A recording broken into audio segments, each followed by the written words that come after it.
عارف فايسو؟ لو بقول لهم اللي مديره دل ده فارح كده.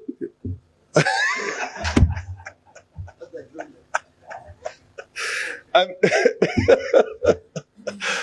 let me tell you, this time was a serious mistake because they brought it in big bags, almost 200 million Kenyan shillings, and tell him take this and take a walk. And he said no. And not anybody else says no, by the way. Even Maxamed Fai, if he was there as a returning officer, he would have taken the 200 million. عارف فايسو؟ لو بقول لهم اللي مديره دل ده فارح كده.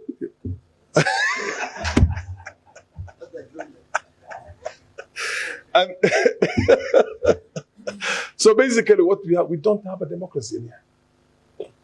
And anywhere where you are told that there's a democracy, it's a farce and facade. For those of you in Somalia who think there's something called democracy that you have not experienced lately and that you really love it and you run towards it, the West has created two forms of democracy, one for itself and the other one for the lesser humans. For the lesser humans, it is to subjugate, to maintain what they call the exploitation of your mineral resources and your human resources and everything else.